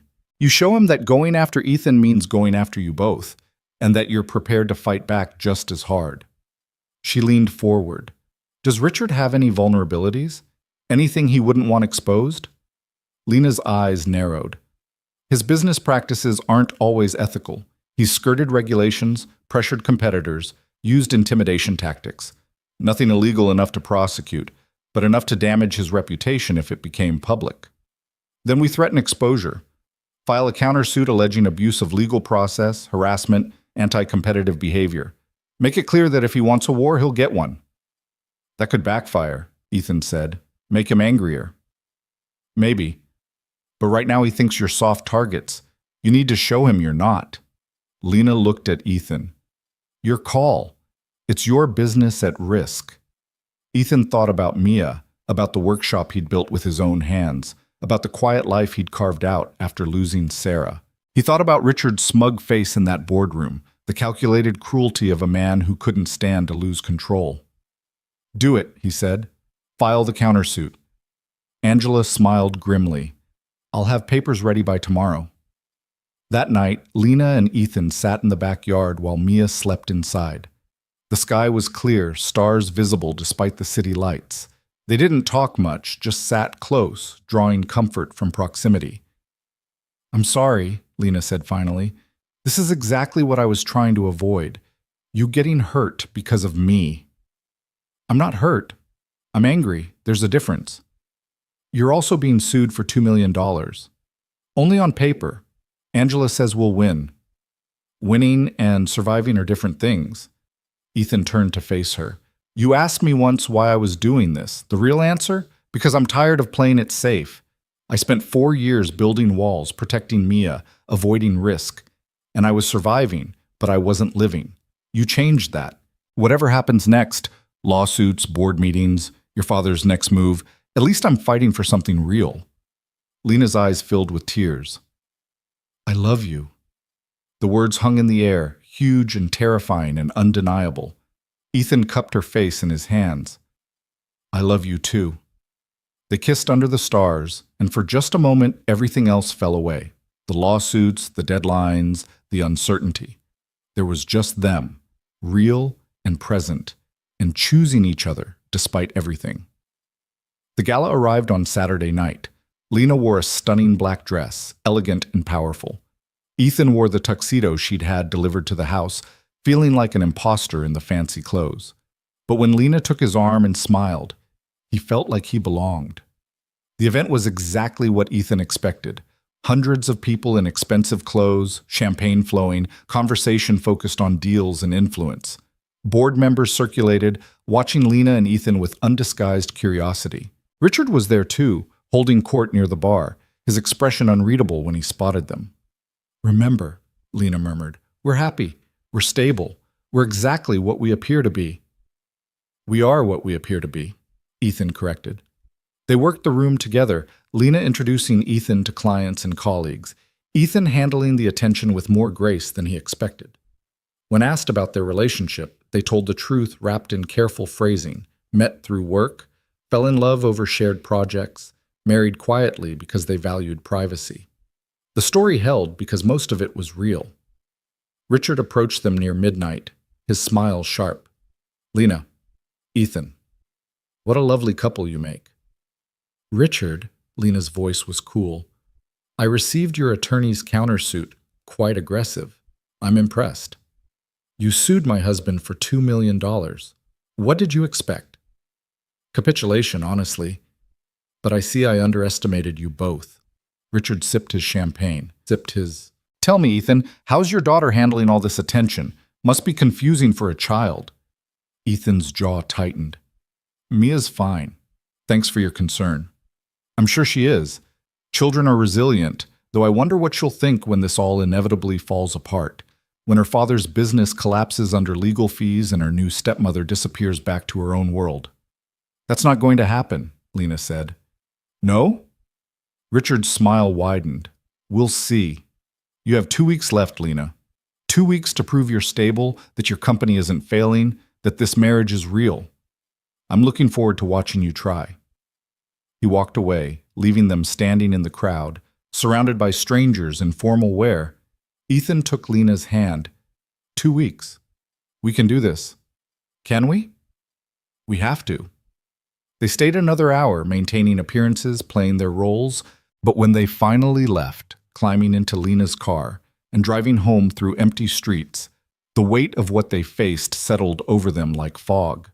2 weeks to save everything. 2 weeks to prove Richard wrong. 2 weeks to turn lies into truth and strategy into something worth fighting for.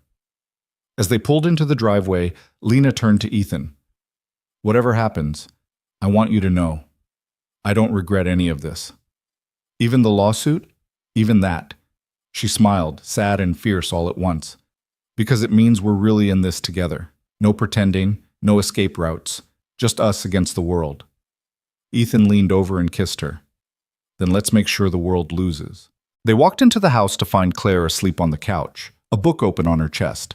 She'd volunteered to stay with Mia while they attended the gala, asking no questions but making her concern clear with a long look before they left.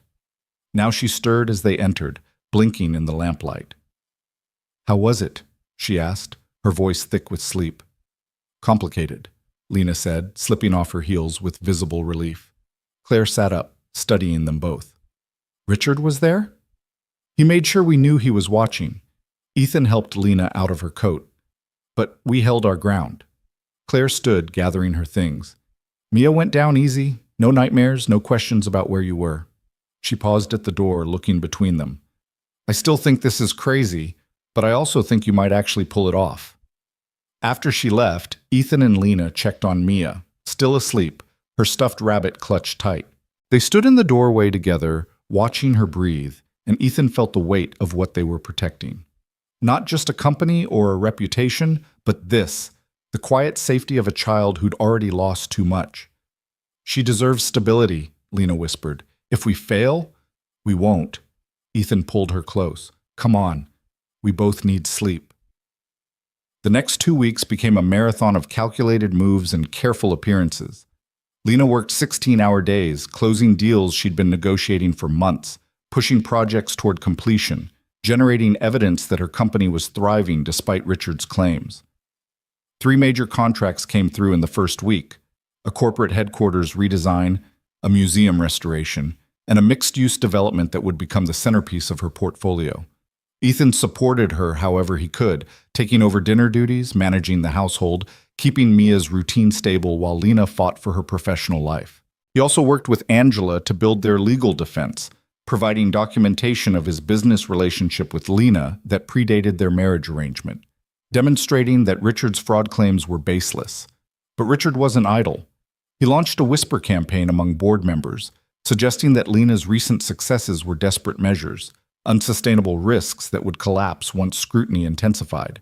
He fed stories to industry publications about Hart Design's financial instability, always careful to stay just short of actionable defamation. And he continued pressuring Ethan through the lawsuit, demanding depositions and document production designed to consume time and resources. On the Wednesday before the final board meeting, Angela called with news. Richard's attorneys want to settle. Ethan put her on speaker so Lena could hear. Settle how?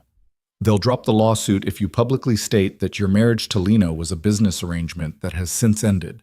They want you to file for divorce and make a statement calling the relationship a mistake.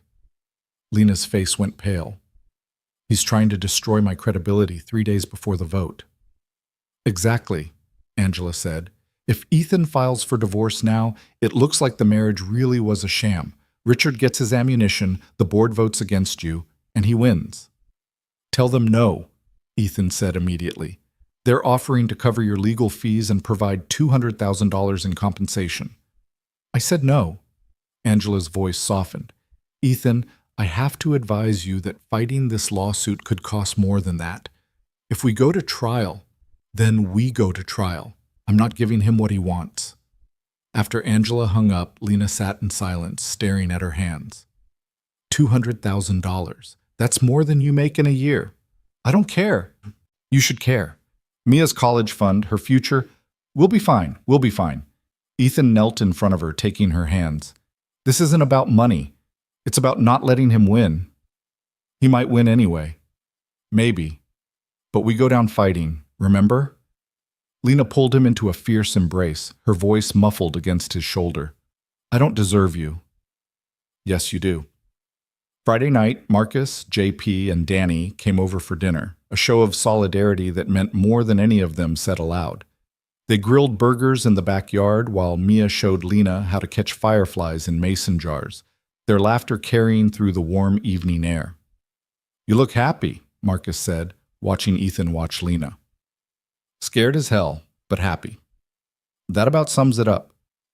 This board meeting on Monday, what's the play? Ethan flipped a burger. Lena presents her results, shows them the company is solid, that she's not the liability Richard claims.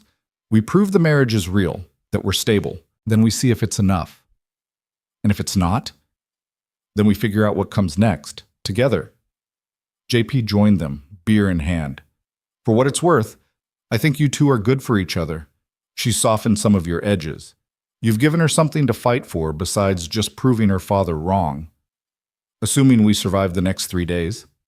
You will, Danny said, emerging from the kitchen with more beer. Richard made a mistake going after you. He thought you were weak because you're not rich or connected, but you're stubborn as hell, and you've got people who'll go to war for you. That's worth more than his money. Ethan looked at his friends, men who'd known him at his worst, who'd held him together after Sarah died, who were here now without question. Thank you, all of you. Don't thank us yet, Marcus said. Wait until you actually win. Saturday morning, Lena received an email from one of the board members, the older woman with steel gray hair who'd questioned her at the previous meeting. The subject line read, "We need to talk." They met at a coffee shop downtown, neutral territory. The woman, Patricia Morrison, was already seated when Lena arrived, 2 cups of coffee waiting on the table. Ms. Hart, thank you for coming. Lena sat, wary. What is this about? Patricia didn't waste time. I've been on this board for 3 years. In that time, I've watched you build something remarkable. I've also watched your father try to undermine you at every turn. Monday's vote will determine the company's future, and I wanted you to know where I stand before we walk into that room. And where do you stand? Undecided, but leaning toward supporting you. Patricia sipped her coffee. Your recent contract wins are impressive. They demonstrate exactly the kind of strategic risk-taking that builds companies. But Richard has raised legitimate questions about judgment, about whether your personal life is affecting your professional decisions. My marriage to Ethan has nothing to do with my work performance. Doesn't it? You married him 2 months ago, kept it secret, then revealed it only when your father challenged your stability. That timeline raises questions. Lena met her gaze steadily. The timeline is what it is because I knew my father would weaponize any personal relationship. I kept my marriage private to protect it, and to protect Ethan and his daughter from being dragged into corporate politics. Was that a miscalculation? Maybe. But it wasn't instability, it was caution. Patricia studied her. Tell me about Ethan, not the business relationship, the real relationship. So Lena did. She talked about meeting him 2 years ago, about noticing the care he put into his work, the quiet integrity that set him apart. She talked about how their professional collaboration had slowly become personal, how she'd found herself looking forward to site visits just to talk to him. She talked about the night she'd asked him to pose as her husband, expecting rejection but finding partnership instead. And she talked about falling in love with him despite every logical reason not to, or maybe because of them. He makes me want to be better, Lena said quietly. Not perfect, just more honest, more willing to fight for what matters instead of constantly calculating angles. That's not instability, that's growth. Patricia was silent for a long moment. You really love him? Yes. And the marriage? It's real now? Not just strategy? It was always real. We just didn't realize it at first. Patricia nodded slowly. Monday's vote will be close. 3 board members are firmly in Richard's camp. 2 are firmly in yours. I'm one of 3 swing votes. What you've told me today helps. But ultimately, the board will decide based on results, not romance. I understand. I hope you do. Because if you lose Monday, you lose everything. Richard will absorb your company into hard industries, and there won't be anything left to fight for. After Patricia left, Lena sat alone with her coffee, the weight of Monday pressing down. 3 days. Everything came down to 3 days. She texted Ethan. Coffee with Patricia Morrison. She's considering supporting me, but it's close. His response came immediately. You'll convince her. You convince everyone eventually. Not everyone, not my father. He's not everyone. He's just one angry old man who can't stand losing control.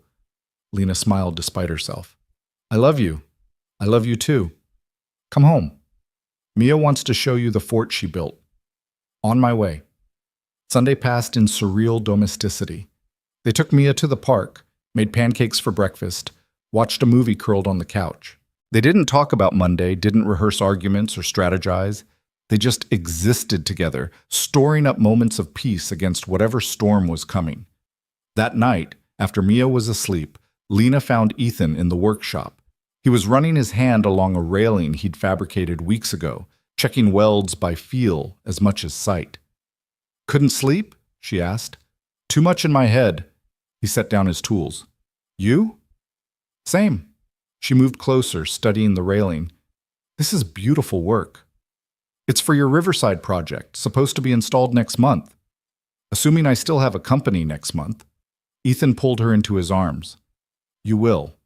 One way or another, you'll have something. Maybe not Heart Design in its current form, but you'll rebuild. You're too stubborn not to. I don't want to rebuild. I want to keep what I've made. Then we make that happen tomorrow. You really think we can? I think we have to try. He kissed her forehead. And I think your father made a critical mistake. What mistake?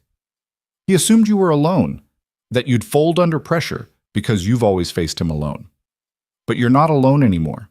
You have me, you have the board members who believe in you, you have every client who chose your firm because they trusted your vision. He's fighting against all of that. And he's going to lose. Lena held him tighter. Promise me something. Anything. If tomorrow goes badly, if we lose, promise me we'll still be okay. That this marriage, this us, won't disappear just because the strategy failed. This stopped being strategy a long time ago. Ethan pulled back to look at her. We're real, Lena. Whatever happens tomorrow doesn't change that. You're sure? I married you, didn't I? For real this time, in every way that matters. I'm not going anywhere. They stood in the workshop until the early hours, holding each other against the uncertainty, and when they finally went to bed, they fell asleep wrapped together like people who'd been doing it for years instead of weeks. Monday morning arrived cold and clear. Lena dressed in her armor, a charcoal suit that meant business, her hair pulled back severely, minimal jewelry. She looked every inch the CEO, powerful and untouchable. But her hand shook as she fastened her necklace. Ethan came up behind her, steadying her fingers. Breathe. I can't. Yes, you can. In and out, just like every other day. She leaned back against him, drawing strength from his solidity. What if it's not enough? What if I present everything perfectly and they still vote against me? Then we deal with it, but you won't know until you try. Mia appeared in the doorway, already dressed for school. Lena, are you okay? Lena turned, forcing a smile. Just nervous about a big meeting today.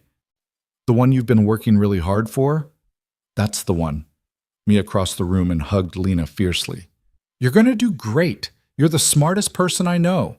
Except maybe Daddy, but he's good at different stuff. Lena laughed, genuine and surprised. Thank you, sweetheart. Can we have ice cream tonight to celebrate? Definitely. Ethan drove Mia to school while Lena finished preparing, going over her presentation one final time. When he returned, she was standing in the living room, staring at her laptop screen without seeing it. Ready? He asked. No, but let's go anyway. They drove to Hart Design in Lena's car, neither speaking much. The silence wasn't uncomfortable, just heavy with anticipation. When they pulled into the parking lot, Ethan saw Richard's Bentley already there, a calculated power move. He's early, Lena observed. So are we. They rode the elevator to the 5th floor, hands linked. The conference room was already filling, board members, Lena's assistant, Angela Chen, sitting in as legal counsel. Richard stood by the windows, looking out over the city like he already owned it. Patricia Morrison caught Lena's eye and nodded once. Not quite encouragement, but acknowledgement. At exactly 9 o'clock, the meeting began. Lena stood at the head of the table, her presentation displayed on the screen behind her. For 2 hours, she walked through everything, the contracts she'd secured, the financial projections showing growth, the client testimonials praising her firm's work. She addressed every concern Richard had raised, providing documentation and evidence that painted a picture of calculated risk rather than reckless instability. When she finished, the room was silent. Then Richard stood. Very impressive, Lena. You've clearly worked hard to manufacture this appearance of success. But we're not here to judge a single month's performance. We're here to determine whether you have the judgment and stability to lead this company long term. And I've demonstrated that I do. Have you? Richard smiled. Let's talk about your marriage. You claim it's real, that Ethan Cole is genuinely your husband.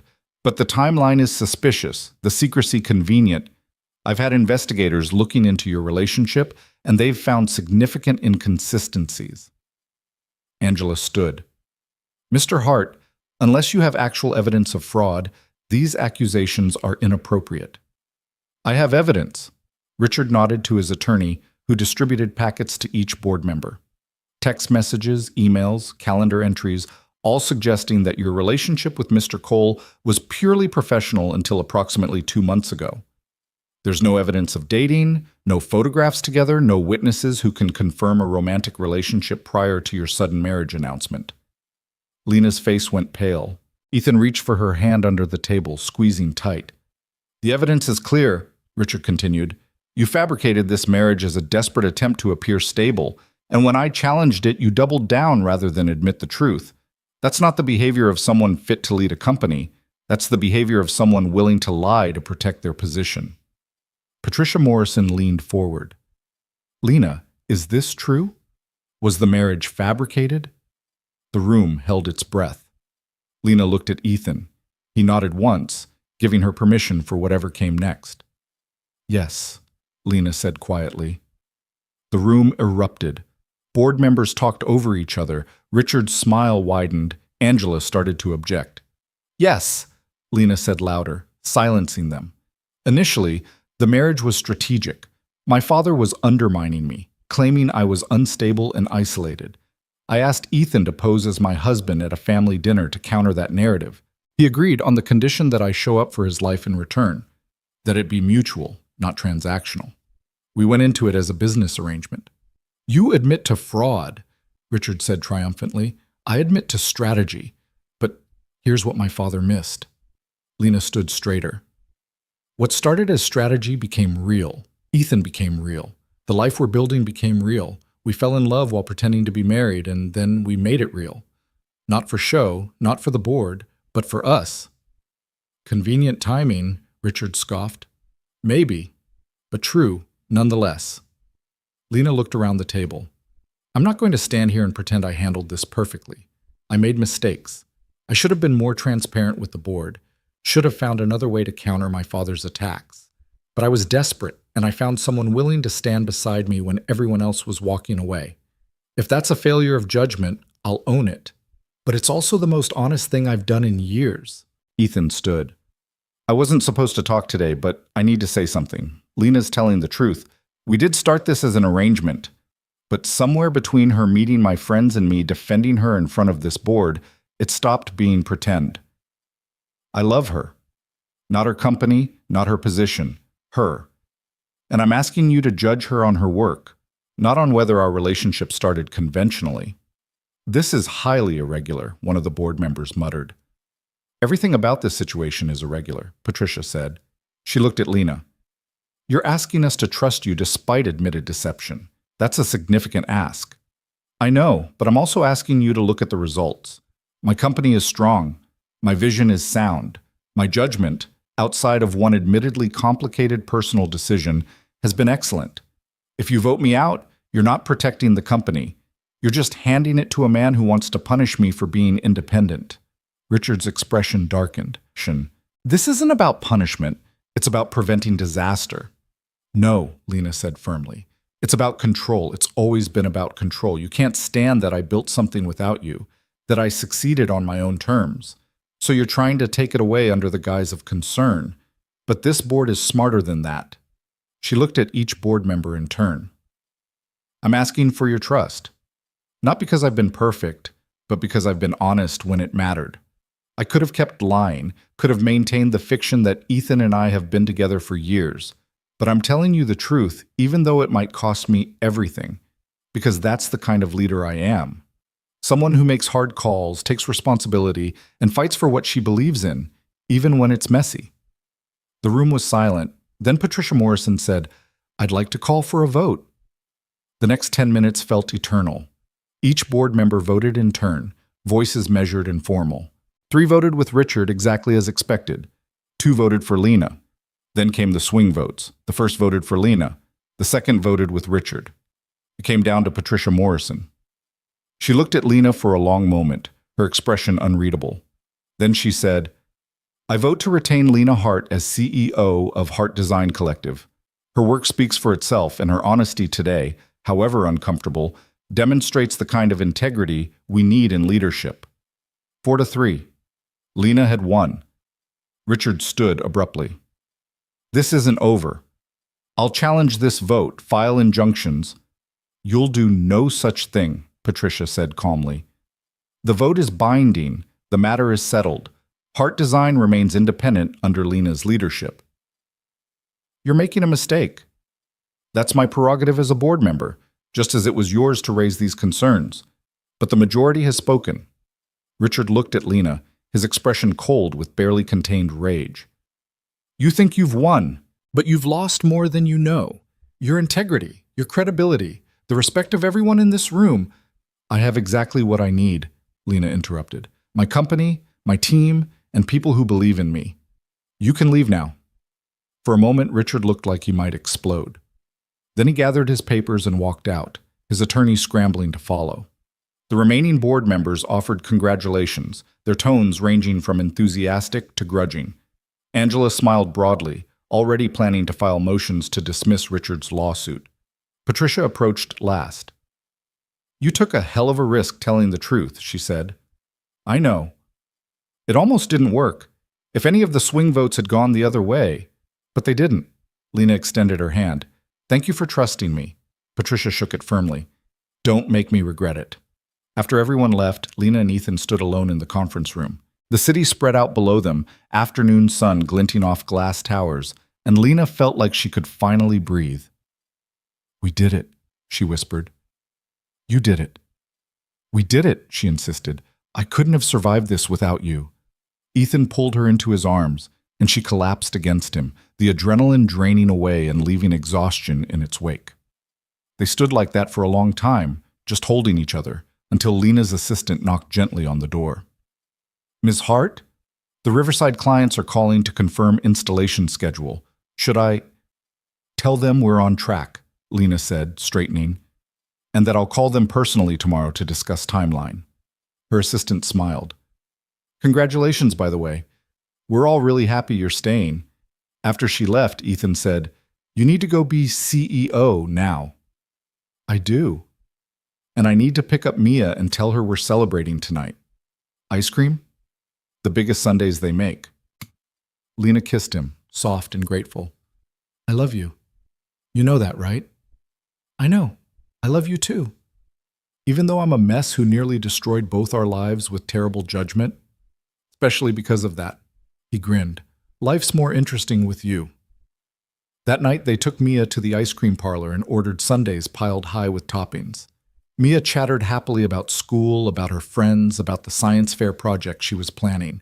She didn't know about the board meeting, about the vote that had determined their future, about how close they'd come to losing everything. She just knew that Lena was smiling, that Ethan looked relaxed for the first time in weeks, and that they were together. "This is the best Monday ever," Mia declared, chocolate sauce on her chin. "It really is," Lena agreed. Later, after Mia was asleep, Lena and Ethan sat on the back porch, the night air cool and clear. Stars were visible despite the city lights, small points of constancy in an uncertain world. "What happens now?" Ethan asked.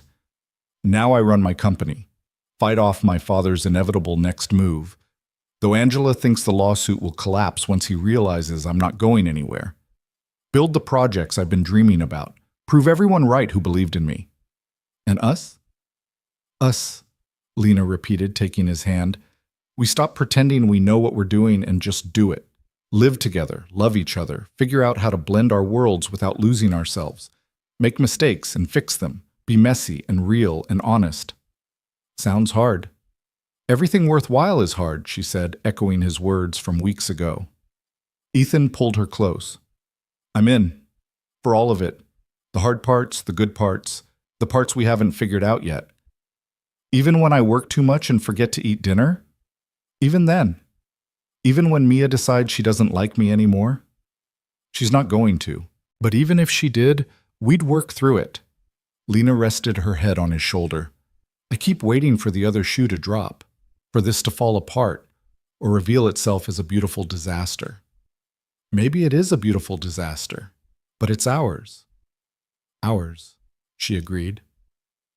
They sat in comfortable silence, watching the stars, and Lena felt something shift inside her, a loosening of the constant tension she'd carried for so long.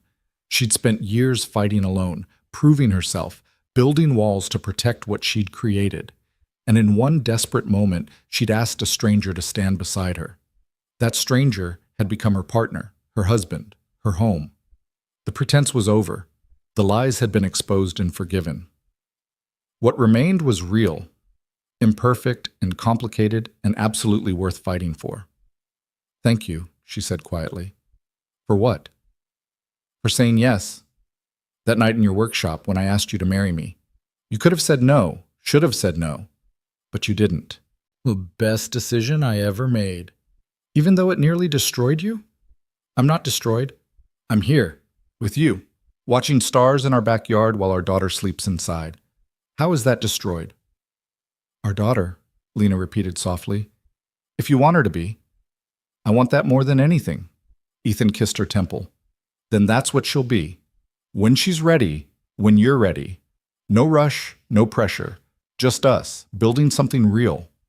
Later, lying in bed with Ethan's arm around her, Lena thought about the journey that had brought them here. The desperate bargain, the fake marriage, the way lies had slowly transformed into truth through proximity and trust and stubborn determination. She thought about Richard's face when he'd lost the vote, about Patricia Morrison's measured trust, about the way Mia had hugged her that morning like she was already family. She thought about all the ways this could have ended in disaster, and all the small miracles that had led them here instead. Tomorrow, she'd wake up and be CEO again. She'd face the challenges Richard would inevitably throw at her, the skeptics who'd question her judgment, the hard work of proving she deserved the trust she'd been given. She'd navigate being a wife and a stepmother, not just playing the role, but actually living it. But tonight, she was just Lena, loved and choosing to love in return, mistakes forgiven, future uncertain, but faced together. Ethan stirred beside her. "You still awake?" "Yeah." "Stop thinking so loud. You won. Rest." She smiled in the darkness. "I love you, Ethan Cole." "I love you too, Lena Hart." He paused. "Or should it be Lena Cole now?" "Hart Cole, maybe. Professional compromise. Whatever you want, as long as we're together." "Together," she agreed. And finally, wrapped in the arms of the man who'd agreed to a crazy bargain and turned it into something real, Lena let herself believe that everything might actually be okay. Not perfect, not easy, but real and honest and worth every risk they'd taken to get here. In the morning, there would be work and challenges and all the complicated realities of the life they'd chosen. But tonight, there was just this. Two people who'd found each other in the strangest way possible and decided to keep choosing each other anyway. It was more than enough.